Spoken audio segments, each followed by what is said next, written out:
Silakan duduk kembali, puji nama Tuhan, haleluya. Kita juga mau berterima kasih buat tim Praise and Worship sudah melayani kita kasih tepuk tangan juga buat mereka. Puji nama Tuhan. Saudara, ini adalah hari di mana kita merayakan hari Paskah. Hari Paskah itu berbicara mengenai Yesus Kristus bangkit dari kematian yang kita rayakan hari Jumat kemarin yang disebut dengan Jumat Agung. Dan hari ini berarti adalah hari Paskah. Ya. Itu sebabnya saya rindu saudara bisa minimal mungkin kasih salam 5 orang kali kiri kanannya saudara sambil berkata Selamat Paskah. Ya, Selamat Paskah. Oke. Tanya lagi, mana telurnya? Oke. Nah saudara, hari ini tentunya kita merayakan Paskah bukan karena pertama kali kita merayakan Paskah. Every years kita merayakan Paskah. Apa sih yang menjadi berbeda 2025 kita merayakan Paskah? So, catat dulu judul ini yang kita bahas.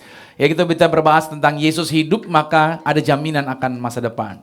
Ini kita bahas bahwa nggak ada orang yang tahu tentang masa depan. Kalau saudara lihat ada orang-orang yang begitu suka pergi ke dukun untuk diramal, mereka pengen tahu masa depan akan terjadi seperti apa. Saya nggak tahu zaman saudara, tapi zaman saya ada sebuah majalah yang kalau kita beli majalah itu, ada tulisan di dalamnya, apa kata bintang. Siapa yang pernah baca? Di zaman siapa? Zaman saya. Yang sejaman dengan saya siapa? Yang beli majalah itu. Oh, saudara masih Gen Z semua ya? Oh, saya ketuaan berarti ya. Nah, di majalah itu saudara, ada tulisan apa kata bintang. Jadi setiap kali beli majalah itu, pengen tahu nih, minggu ini keuanganmu seperti apa? Minggu ini gimana hubunganmu dengan si doi? Minggu ini bagaimana tentang kesehatan? Jadi semuanya ada di situ. Seringkali orang berpikir tentang masa depan itu sesuatu yang misterius, sesuatu yang menarik. Dan semua orang pengen tahu akan hal itu. Tapi tahukah saudara bahwa nggak ada orang yang bisa tahu prediksikan masa depan? Tapi saya kasih tahu sama saudara, ada jaminan tentang masa depan saudara. Justru gara-gara Yesus bangkit dari kematian, makanya kita punya jaminan masa depan. So siapapun yang hadir hari ini, percaya Anda punya masa depan yang tidak perlu minta bantuan siapapun. Cukup Anda percaya pada Yesus, masa depan Anda sudah ada di dalam jaminan Dia. So hari ini kita belajar sesuatu yang luar biasa. Kalau dalam bahasa Inggris, Paskah disebut dengan Passover. Sama-sama katakan Passover. Passover itu artinya melewati. Jadi kisahnya saudara dimulai pada waktu Israel, bangsa ini ada di dalam perbudakan di Mesir. Kita semua tentu tahu, di Mesir, pada waktu Musa datang untuk membebaskan Israel, ada berapa tulah terjadi di situ? Ya, ada 10 tulah. Dan tulah yang ke-10 adalah kematian anak sulung. Jadi seluruh anak sulung akan mati di tulah ke-10 itu. Jadi hari itu akan terjadi kematian atas setiap anak-anak sulung. Tapi sebelum itu terjadi, Nabi Musa mendapatkan perintah dari Tuhan untuk mengatakan kepada seluruh orang Yahudi agar mereka memotong seekor domba, anak domba yang tidak bercacat, darahnya diambil, lalu darahnya dicoretkan di ambang atas pintu dan di tiang kiri dan tiang kanan. Setiap rumah ada tanda darah itu. Lalu saudara, malamnya turunlah yang disebut dengan roh maut yang akan mencabut nyawa. Dan ini yang menjadi menariknya adalah Israel itu tinggal di Goshen. Goshen itu ada di wilayahnya Mesir. Kalau saya kasih lingkaran ini Mesir, berarti Israel ada di situ tuh, Goshen. Nah, Goshen ini juga menjadi wilayah yang akan dilewati oleh roh maut itu. Jadi si roh maut ini akan datang juga ke tempatnya orang Israel. Setiap rumah yang ada anak sulung, entah umurnya sudah senior atau masih baby, atau binatang yang sulung, semua mati. Dan ketika itu lewat di Goshen, pemukiman orang Yahudi, malaikat maut itu karena melihat ada tanda darah di ambang dan di tiang pintu, dia cuma lewat saja. Nah, itulah kenapa Paskah disebut dengan Passover. Hanya lewat atau numpang lewat aja. Nah, tetapi tidak dengan orang Mesir. Anak-anak sulung mereka mati semuanya. Karena mereka tidak ada tanda darah itu. Nah, itu sebabnya orang Yahudi sampai hari ini masih merayakan Paskah. Tapi Paskah yang mereka rayakan adalah Paskah yang merayakan tentang kebebasan Israel dari perbudakan di Mesir. Kalau kita merayakan Paskah adalah karena Yesus Kristus yang telah dikorbankan darahnya, Dia telah mati dan hari ini kita rayakan Dia bangkit dari kematian. Dan kebangkitan Kristus itu membebaskan Anda dan saya. Roh maut harusnya mengambil Anda, mengambil saya. Karena masih ingat firman Tuhan, upah dosa adalah, berarti kita semua harusnya mengalami maut. Tapi thanks God, by His grace, Anda dan saya tidak mengalami maut. Karena maut telah diambil Yesus. Jadi Anda dan saya bukan menerima maut, tapi kita menerima hidup kekal bersama dengan Tuhan di dalam kerajaan Tuhan. Dan yang menariknya lagi, Yesus dalam kematiannya itu pas di hari Jumat dia mati, dan dia bangkitnya pas di hari Paskah, dan hari Paskahnya orang Yahudi. Saudara bisa melihat di sini benang merahnya. Artinya gini, Tuhan kita itu Tuhan yang teratur. Sama-sama katakan Tuhan yang teratur. Tuhan kita itu Tuhan yang telah membuat rencana yang luar biasa. Jadi dia tidak mendadak-dadak gitu saudara. Nggak dadakan. Yang dadakan itu tahu bulat. Tuhan tidak pernah dadakan. Dia selalu sudah terschedule. Makanya kematian Yesus di atas kayu salib itu bukan dibaca di dalam perjanjian baru. Itu sejak perjanjian lama sudah ada. Mari saya ajak saudara lihat dulu di dalam Kejadian pada pasal 1. Mari lihat ayat ini. Dikatakan pada mulanya Allah menciptakan apa? Langit dan bumi. Yang menariknya perjanjian lama pembukaannya adalah pada mulanya. Lalu kita melihat dulu di perjanjian baru Yohanes pada pasal 1. Ini juga sama. Pada mulanya adalah firman. Dan firman itu bersama-sama dengan Allah. Dan firman itu adalah Allah. Nah, di sini korelasinya, saya balik lagi kepada Kejadian pada pasal 1. Bahwa di dalam teks ini, pembukaan ini, kata pada mulanya itu dalam bahasa Ibraninya adalah Bereshit. Nah, kata Bereshit ini ada 5 huruf di situ, tampilkan gambarnya. Ini dia. Yaitu huruf pertamanya adalah bar, alef, sin, yod, dan taf. Gambar ini menarik. Huruf-huruf Ibrani itu ada simbol gambarnya. Dan simbol gambar itu saudara, itu adalah simbol yang menunjukkan sesuatu. Nggak sembarangan simbol itu dibuat. Jadi kata pada mulanya, Bereshit. Cuma kata itu doang, Bereshit. Tapi kata Bereshit ini mengandung makna yang panjang. Mengandung makna yang dalam, mengandung makna yang sangat rahasia. Karena kata bar bahasa Ibrani itu dari kata ber tadi, bar son, bahasa Inggrisnya. Lalu alef itu bicara mengenai huruf pertama, alef itu berarti yang pertama adalah God, satu, Tuhan. Lalu sin itu bicara mengenai hancur atau destroy, yod itu bicara tangan, hand, dan bicara taf itu gambar seperti cross, salib. Jadi Anda bisa melihat korelasi hubungannya di sini adalah bahwa dari sejak permulaan kitab perjanjian lama, kitab Pentatuh, kitab Kejadian pada mulanya Bereshit, itu berarti bahwa Tuhan menghancurkan anaknya di atas kayu salib dengan tangannya dia sendiri. Saudara paham sampai di sini? Jadi artinya saudara, sebelum kitab Kejadian itu pasal 1 itu dosa belum terjadi. Karena dosa terjadi di Kejadian pasal 3. Tapi di Kejadian pasal 1, Tuhan telah menubuatkan bahwa dia akan dengan tangannya sendiri, Tuhan akan menghancurkan anaknya di atas kayu salib. Jadi saudara yang dikasih Tuhan, apapun yang terjadi, sebelum itu terjadi, Tuhan telah punya rencana bagi hidup Anda. Saya nggak tahu ada orang yang culasin Anda. Saya nggak tahu ada orang yang bikin Anda kecewa. Tapi hari ini saya mau katakan buat saudara, sebelum itu terjadi, Tuhan sudah siapin di depan apa yang akan saudara lakukan menghadapi itu semuanya. Bilang amin dulu nih. Kadangkala kita harus berhadapan dengan situasi yang menyakitkan. Kadangkala kita harus berhadapan dengan situasi yang tidak nyaman. Tapi jangan takut. Kalau engkau percaya, engkau punya Yesus yang sudah bangkit dari kematian. Dia sudah siapkan jalan keluarnya buat setiap kita. Kita nggak punya jalan keluar saudara. Seringkali dalam pelayanan yang saya bangun, saya hopeless. Saya terpuruk, saya mentok sana mentok sini. Dan saya pikir Tuhan, udahlah. Memang gak jodoh kali, jalannya memang gak bisa saya. Tapi saudara, Tuhan bukakan jalan lagi, sehingga saya bisa melewatinya, saya bisa keluar lagi, dan saya bisa mengalami sesuatu yang baru lagi. Dan ternyata saudara, Tuhan ingin agar setiap Anda dan saya selalu punya kesaksian-kesaksian yang baru. Kenapa sih? Agar hidupmu tidak bosen, agar hidupmu gak gitu-gitu aja. Agar hidupmu selalu punya warna-warna yang berbeda. Sehingga saudara selalu merasakan, hey, baru terus. Memang ikut di dalam Tuhan selalu baru, betul ya? Ikut di dalam Tuhan tidak membosankan. Ikut di dalam Tuhan selalu menggembirakan, betul nggak? Iya kan? Walaupun kita kiri kanan mungkin, lihat kan, duduknya mungkin nggak terlalu jauh tapi dekat dan lain sebagainya, tetap kita sukacita. Amin? tetap kita berbahagia. Haleluya, puji nama Tuhan. Nah, selalu yang menarik adalah makanya sejak Yesus mati, maut sudah dikalahkan.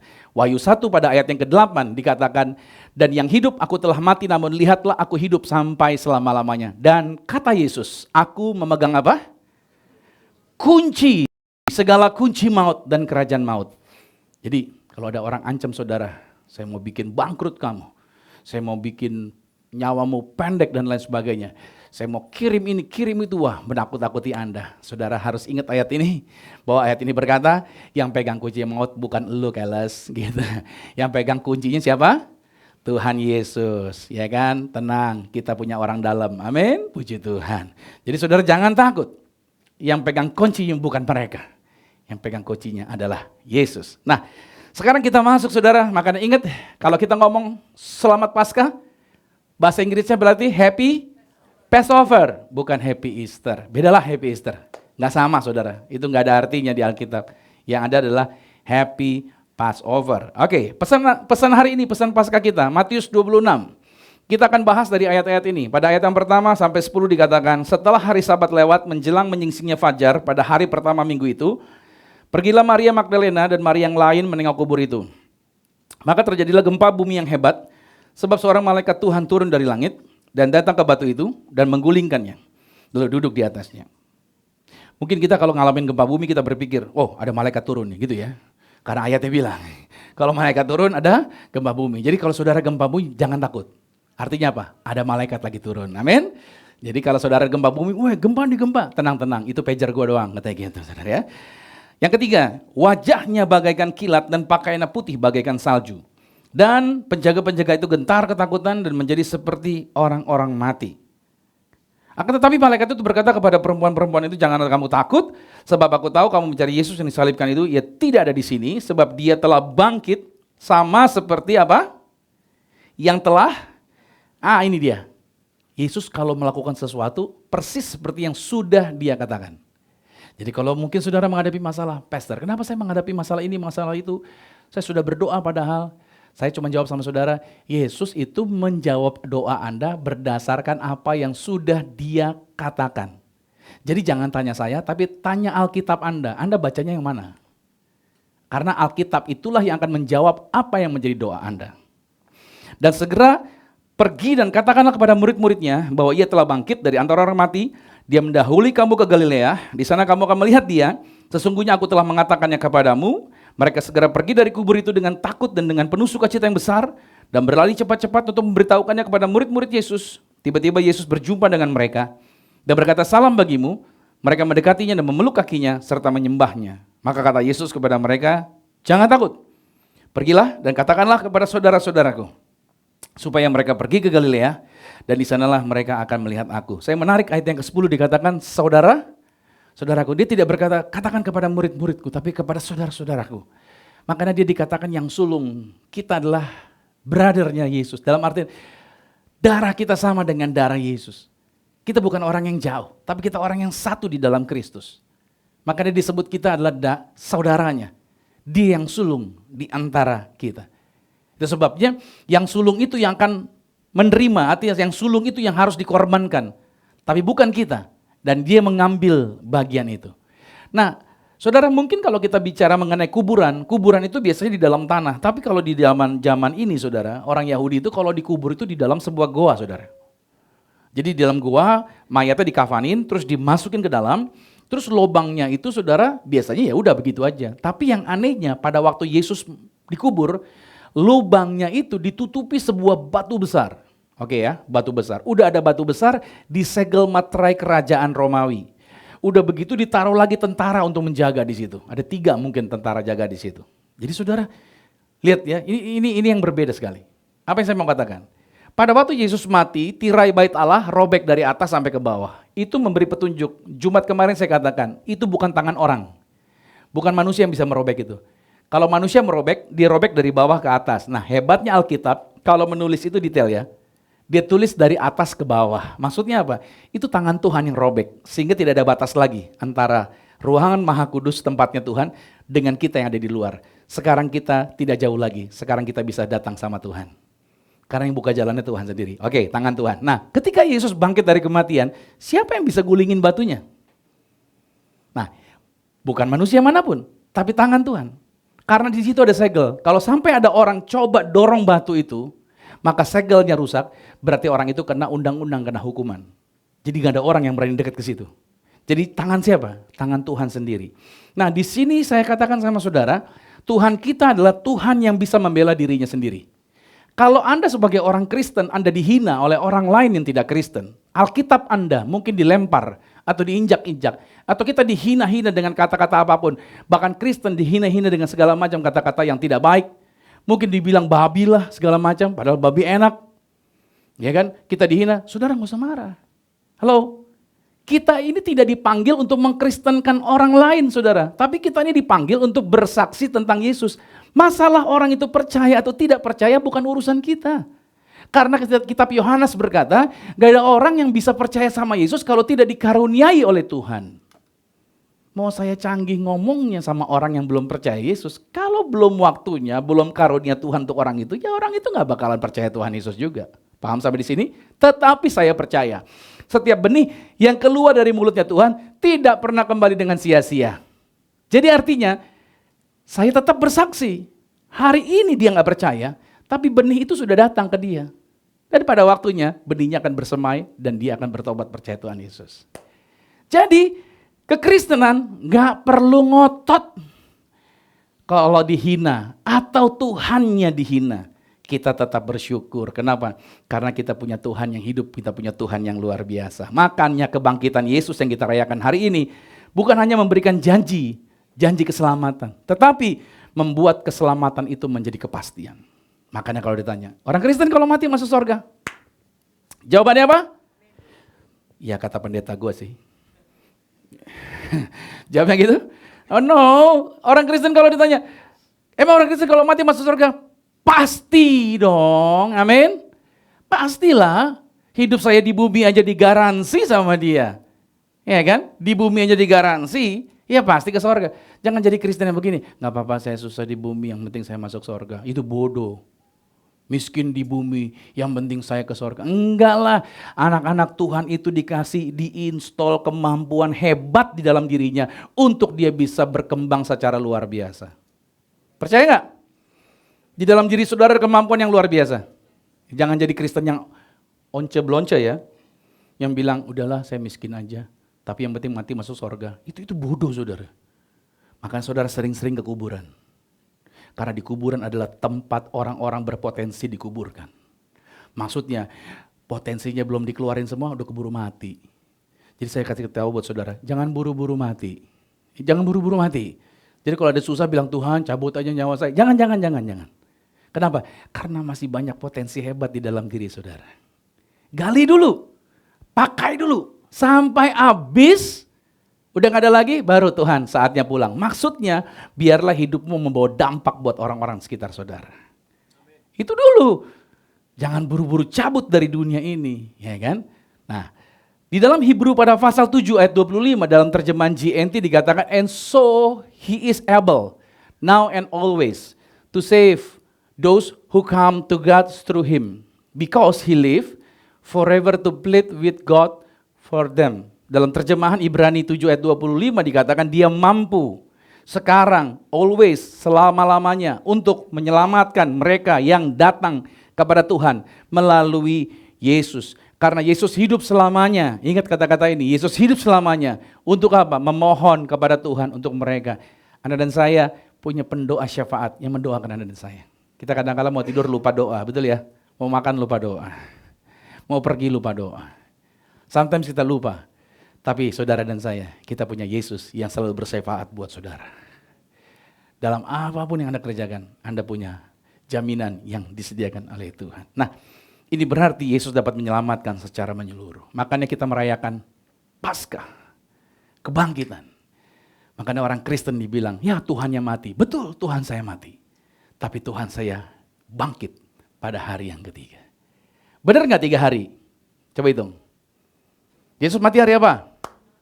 Jumat, ya kan? Terus bangkitnya hari Minggu, hitung. Ada 3 hari? 2 hari. 2,5 hari. Nah itu dia, kita suka salah. Nah ini catat baik nih. Tanggalan orang Yahudi itu dimulai dari jam 6 sore. Jadi Yesus di hari Jumat, kita hari Jumat.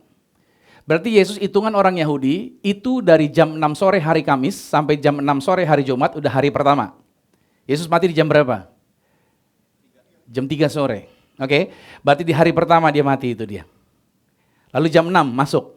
Dari jam 6 Jumat jam 6 sampai Sabtu jam 6, berarti itu sudah hari kedua. Oke, ya, dari Jumat jam 6 sampai Sabtu lagi jam 6. Dari Sabtu jam 6 sampai Minggu jam 6 sore. Itu hari keberapa?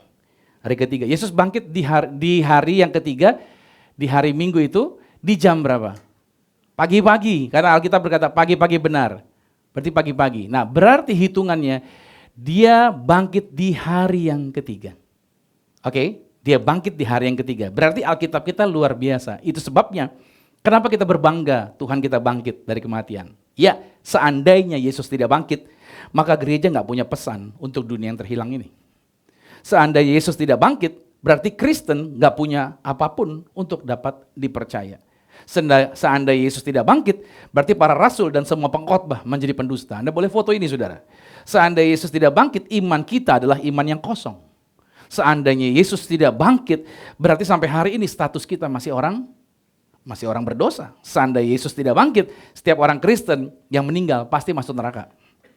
Seandainya Yesus tidak bangkit, maka kita adalah orang yang paling menderita. Kenapa paling menderita? Karena kita cuma percaya satu Tuhan, sedangkan yang lain bisa ada dewa A, dewa B, dewa C, dewa D. Betul nggak? Satu dewa nggak bisa, pindah dewa yang berikutnya. Kita orang yang paling menderita nih. Kenapa? Karena kita monoteis. Karena kita hanya percaya satu Tuhan, cuman di dalam Yesus Kristus.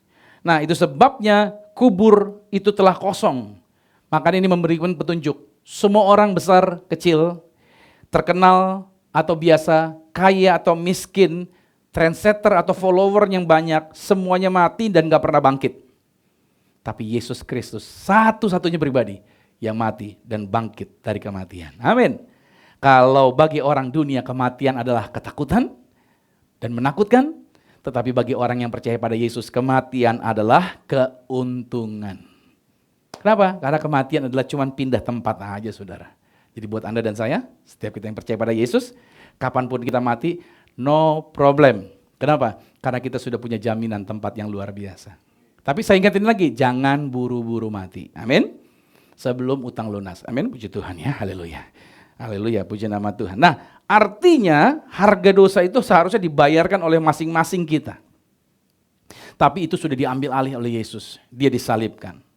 Makanya berita kebangkitan Yesus buat orang-orang yang menjaga, tentara yang menjaga kubur Yesus, itu membuat mereka sesuatu yang menakutkan karena mereka hampir mati. Seakan-akan mau mati melihat Yesus bangkit. Tapi buat Anda dan saya, kebangkitan Yesus justru membawa perubahan bagi hidup kita. Amin. Bilang sama-sama tahun ini harus berbeda. Bilang pasca tahun ini pasti beda. Kenapa? Karena ada perubahan terjadi atas hidup kita. Anda dan saya, kita tiap tahun merayakan Paskah. Tiap tahun kita merayakan Paskah. Tapi Paskah tahun ini bukan menjadi Paskah yang biasa. Menjadi Paskah yang berbeda. Nah, saya mau bawa saudara, perubahan apa saja yang terjadi di dalam kuasa kebangkitan Yesus. Yang pertama sekarang kita menjadi ini. Selalu percaya perkataan Yesus adalah kebenaran. Ini perubahannya. Kalau dulu kita masih menimbang-nimbang, perkataan Yesus sama perkataan Mbah Google benar mana ya gitu. Atau perkataan Yesus kata teman saya. Atau perkataan Yesus sama kata tetangga, kata orang tua. Kata orang zaman dulu. Nah sekarang saudara dengan Yesus bangkit dari kematian di hari ini, kita belajar satu hal, kita berubah. Untuk berkata begini, saya selalu percaya perkataan Yesus adalah kebenaran. Amin. Karena dalam Matius 28, dalam peristiwa kebangkitan Yesus pada ayat yang ke-6, mari kita lihat sedikit di sini. Yesus tidak ada di sini, kata malaikat, sebab dia telah bangkit. Yaitu sama seperti yang telah dikatakannya. Murid-murid menjadi sedih pada waktu Yesus disalib. Kenapa? Karena mereka ini lupa bahwa Yesus sudah pernah bilang, saya akan ditangkap, saya akan disiksa, saya akan diserahkan ke mahkamah agama, dan saya akan disalibkan, dan saya akan mati. Saya akan turun dalam kerajaan maut, tapi pada hari yang ketiga, saya akan bangkit. Kan dia udah bilang. Tapi murid-murid gelisah. Nah, seringkali dalam kehidupan kita orang Kristen, kita gelisah dengan tahun 2025 ini. Dengan prosedur dan dengan struktur organisasi, struktur kepresidenan yang sekarang. Kita gelisah dengan tarif baru yang ditetapkan oleh Donald Trump. Kita gelisah dengan perubahan-perubahan, waduh gimana ya ekonomi saya, wah gimana ya usaha saya, wah gimana pekerjaan saya ya. Kita melihat banyak pabrik tutup, karyawan di layoff. Lantas kita mulai berkata, apa yang akan terjadi dengan saya ya? Kenapa kita berpikir begitu? Karena kita lupa ini, bahwa Yesus itu selalu memperkatakan apa yang akan dia buat. Dia sudah ngomong duluan. Jadi hari ini saya mau katakan sama saudara yang membuat kita khawatir gelisah, karena kita kurang percaya sama perkataan Yesus. Masalahnya ini aja, iblis itu akan selalu mengganggu pikiran Anda, agar Anda kurang percaya sama firman. Sebagai hamba Tuhan, saya mau ingatkan di hari Paskah ini, ayo tetap percaya. Amin. Kalau engkau percaya kepada perkataan firman, maka gaya hidupmu, pola hidupmu akan selaras dengan apa yang kau percaya. Betul gak sih? Iya dong. Kita percaya, maka kita akan melakukan apa yang kita percaya. Kalau saya mau sampaikan sama saudara, Yesaya 46 pada ayat yang ke-10, ada bagian yang saya highlight, dikatakan begini, keputusanku akan sampai dan segala kehendakku akan kulaksanakan. Jadi apa yang Yesus sampaikan, apa yang Yesus firmankan, itu yang akan dia lakukan. Yesaya 55 pada ayat yang ke-11 juga dia berkata, demikianlah firman yang keluar dari mulutku, tidak kembali kepadaku dengan sia-sia, tetapi dia akan melaksanakan apa yang kukehendaki. Dan akan apa? Berhasil. Ada penelitian yang mengatakan begini nih, ada penelitian. Kalau saudara bangun pagi, jangan lihat HP. Kalau saudara bangun pagi, jangan cek notifikasi. Kalau saudara bangun pagi, itu adalah sistem saudara, pikiran saudara sedang masuk di dalam alfa, sistem alfa katanya. Jadi hari itu, pagi itu saudara bangun, saudara harus memperkatakan kata-kata firman bagi hidup Anda. Aku percaya sepanjang hari ini diberkati Tuhan, amin. Saudara harus memperkatakan itu, aku sehat, aku tidak sakit-sakitan, apa yang aku kerjakan hari ini pasti dibuat berhasil, bisnisku lancar, pekerjaanku lancar, berangkat dari rumah ke kantor, aku tidak terganggu dengan kemacetan, aku tidak terganggu dengan emosi. Jadi saudara melepaskan kata-kata berkat di pagi hari. Bukan saudara baca notifikasi. Karena itu masih ada gelombang alfa. Jadi itu akan membuat saudara rileks. Itu akan membuat saudara tenang dalam menjalani. Ada juga yang bilang dalam penelitian, anak-anak kita tuh masuk di dalam gelombang theta pada waktu mau tidur. Udah mulai teler-teler, nah itu waktunya. Orang tua doktrin, kamu anak pinter gitu. Jadi udah lagi teler-teler gitu, ngomongin yang baik-baik sama dia. Itu dia caranya tuh. Jadi ngomongin firman pada waktu dia udah mulai teler-teler gitu ya. Atau lagi makan juga sama, gelombang theta juga. Lagi seneng kan, nah itu juga dimasukin tuh. Makanya Yesus itu sering kali ngomong sama murid-muridnya pada waktu apa? Makan. Dia ngomong firman Tuhan. Nah itu penting sekali. Itu penting sekali. Artinya saudara, ingat baik. Perkataan firman itu ketika saudara percaya, maka itu yang akan terjadi bagi hidup Anda. Amin. Jangan biarkan Anda ketakutan. Semua yang terjadi di bumi ini gak ada yang baru. Semua yang terjadi dulu sudah ada. Jadi kalau saudara baca Alkitab, saudara merenungkan firman Tuhan, semakin saudara mendalami firman, saudara gak jadi kagetan. Karena sesuatu yang terjadi, saudara akan berkata, oh udah pernah. Apa Anda pikir Donald Trump menaikkan tarif impor mereka? Itu ada sesuatu yang baru? Tidak. Itu di abad 18, itu namanya teori ekonomi, itu namanya proteksi, perdagangan proteksi produk dalam negeri namanya itu. Apa sebutnya hukum ekonominya namanya itu ya? Marcel lupa saya. Jadi itu untuk menjaga produk dalam negeri agar tetap bisa bersaing. Jadi produk luar negerinya dibatasi. Tapi itu jadi bumerang buat Amerika pada waktu itu. Sehingga ekonomi mereka mengalami kekacauan. And then sekarang dibuat lagi sama Donald Trump. So, siap-siap aja bumerang terjadi lagi buat Amerika. Karena para ekonom tinggi yang ada di Amerika pun pada protes sama kebijakannya Donald Trump. Dan di balik Donald Trump bukan cuma Donald Trump, ada menteri keuangannya, ada menteri-menteri lainnya yang yang sejarahnya terbaca bahwa orang-orang ini memiliki kompetensi untuk mendorong Donald Trump mengambil langkah tersebut. Dan itu bukan sesuatu yang baru. Bahkan sampai diprediksikan, berapa tahun sih Donald Trump akan memimpin Amerika? 4 tahun ke depan. Mungkin sebelum 4 tahun dia sudah di-impeachment oleh mereka. Kenapa? Karena akan terjadi yang namanya barang sedikit di Amerika. Karena barang dari luar negeri nggak mau masuk lagi ke Amerika. Jadi barang jadi sedikit. Orang Amerika kekurangan barang nanti. Nah, mereka bisa menjadi gejolak ekonomi di sana. Ya, ada orang yang mau berangkat ke Amerika dan lain sebagainya. Kalau saudara punya anak mau berangkat, mau sekolah di sana, kalau memang Tuhan bawa ke sana, it's okay, nggak apa-apa. Saya percaya bahwa kemanapun kita melangkah, itu karena Tuhan yang kasih izin. Amin dulu ya. Jadi saudara dikasih izin sama Tuhan masuk ke sana. Makanya situasi yang terjadi kalau kita baca Alkitab, itu bukan sesuatu yang baru. Itu sudah pernah terjadi. Pengkhotbah 1 pada ayat yang ke-9 berkata, apa yang pernah ada, akan ada lagi. Apa yang sudah lama dibuat, akan dibuat lagi. Tidak ada sesuatu yang baru di bawah matahari. Udah ada saudara. Dari dulu sudah ada. Jadi kalau AI hari ini ada, sebenarnya sudah lama ada.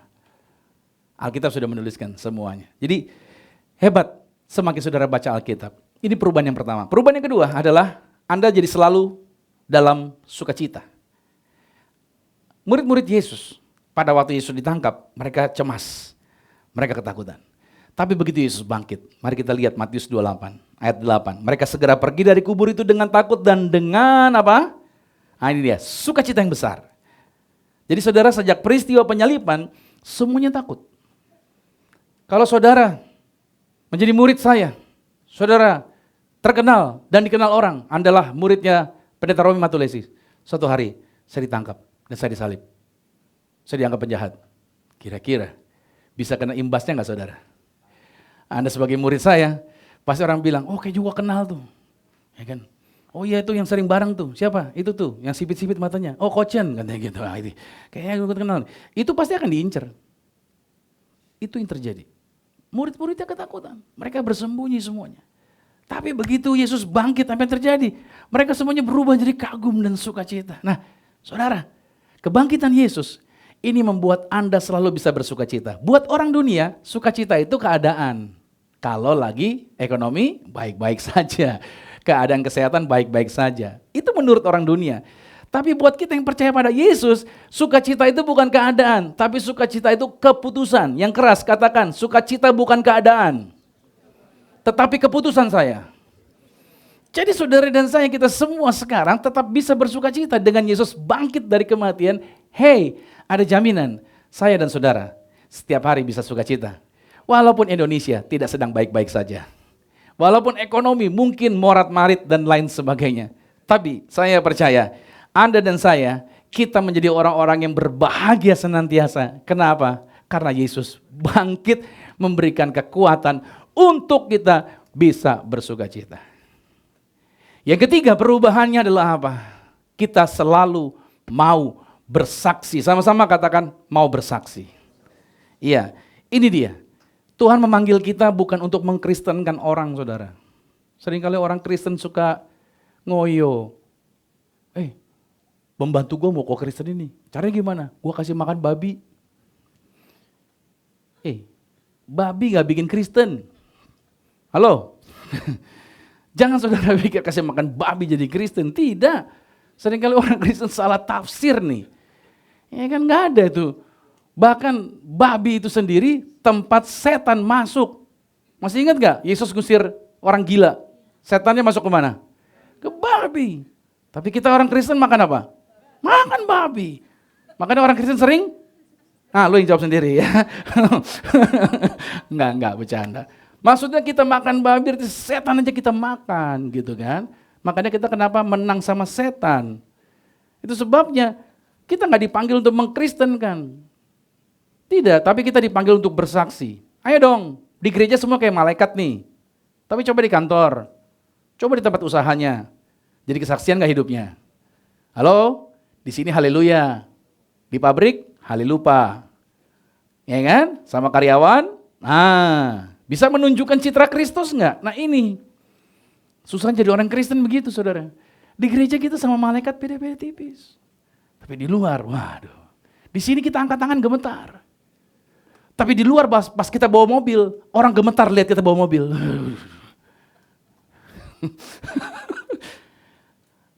Saya mau katakan sama saudara, ingat baik. Kekristenan dipanggil untuk bersaksi. Sama-sama katakan, saya dipanggil untuk bersaksi. Sebab Matius 28 ayat yang ke-8. Mereka itu pergi dari kubur dengan takut, dengan sukacita yang besar, dan berlari apa? Cepat-cepat untuk bersaksi. Memberitahukan kepada murid-murid Yesus. Nggak peduli orang yang kita saksikan jadi Kristen atau enggak. Tugas kita cuman bersaksi. Masalah dia bertobat itu urusan Tuhan. Tapi saya pegang janji Tuhan. Satu orang bertobat, seisi rumahnya selamatkan. Bahkan seorang Paulus saja, dia bisa punya komitmen yang kuat. Kerinduannya untuk apa? Terus bersaksi. Dalam 1 Korintus 9 ayat 16, Paulus bilang begini, karena jika aku memberitakan Injil, aku tidak punya alasan untuk memegahkan diri. Sebab itu adalah keharusan. Sama-sama katakan keharusan. Jadi memberitakan Injil bukan cuma tugas yang di mimbar, tugas yang di depan. Tapi tugasnya apa? Tugas semua. Semua. Sama-sama katakan semua. Baca ayat yang di highlight. Sama-sama dengan saya katakan 3, 2 ya. Celakalah aku jika aku tidak bersaksi. Celakalah aku kalau gaya hidupku tidak menjadi contoh. Celakalah aku kalau mulutku tidak jadi contoh. Celakalah aku kalau gaya hidupku tidak jadi contoh yang baik. Halo? Makanya gereja kita punya moto untuk mendidik anak-anak sekolah minggu. Bersama orang tua, mendidik anak-anak.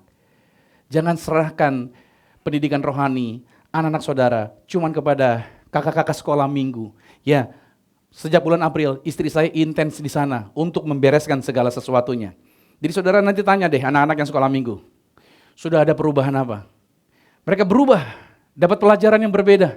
Mereka berubah, dapat, kalau dibilang, saya lucu, ada salah satu anak dikasih ayat hafalan, dia bilang, aku gak mau hafal, kenapa?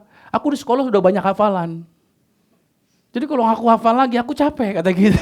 Dia bilang dia capek, saudara. Saya bilang sama kakak-kakaknya, kamu harus rubah dong, jangan bilang ayat hafalan. Nanti dipikirnya ini kerjaan sekolah lagi, dia udah Senin sampai Jumat sekolah, ke gereja mau santai, sekolah lagi. Rubah kata-katanya, bukan bawa ayat hafalan, tapi bawa pulang berkat Tuhan. Gitu bilang sama dia. Jadi bilang anak-anak ini, kamu pulang bawa berkat Tuhan. Ya, ingetin itu ya.